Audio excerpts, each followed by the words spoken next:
மக்கள் நிம்மதியா ஃப்ரீயா நின்னு பாக்குறதுக்கு ஒரு இடம், அதை நாங்க தேர்வு செஞ்சு அதுக்கு பர்மிஷன் கேட்கிறோம்.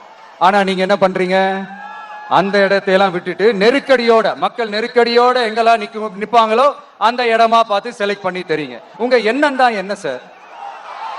நான் அவங்கள பார்க்க கூடாது, அவங்களோட பேசக்கூடாது, அவங்க குறைகளை கேட்க கூடாது, அவங்களுக்காக குரல் கொடுக்க கூடாது, என்னதான் சார் உங்க எண்ணம்? சரிங்க சார், ஒரு அரசியல் தலைவன் அப்படின்றதெல்லாம் மறந்துருங்க. ஒரு சாதாரண ஒரு தமிழ்நாட்டு மண்ணோட ஒரு மகனா, ஒரு நம்ம தமிழ் மக்களுடைய ஒரு சொந்தக்காரனா, என் மக்களை, என் குடும்பத்தை, என் சொந்தங்களை நான் பார்க்க போனா என்ன பண்ணுவீங்க? அப்பவும் தடை போடுவீங்களா? வேணாம் சார். இந்த அடுக்குமுறை, இந்த அராஜக அரசியல்லாம் வேணாம் சார். நாம ஒண்ணு இங்க தனியால் இல்லைங்க சார், மாபெரும் மக்கள் சக்தியோட பிரதிநிதிங்க சார், மாபெரும் பெண்கள் சக்தியோட சகோதரன் சார், மாபெரும் இளைஞர் இயக்கமா இருக்கிறோம் சார்.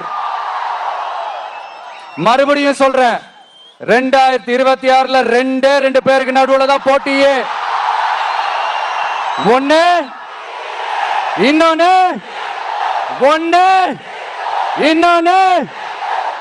இந்த பூச்சாண்டி வேலையெல்லாம் காட்டுறதை விட்டுட்டு தில்லா கெத்தா நேர்மையா எலெக்ஷனை சந்திக்க வாங்க சார். பாத்துடலாம் சார்.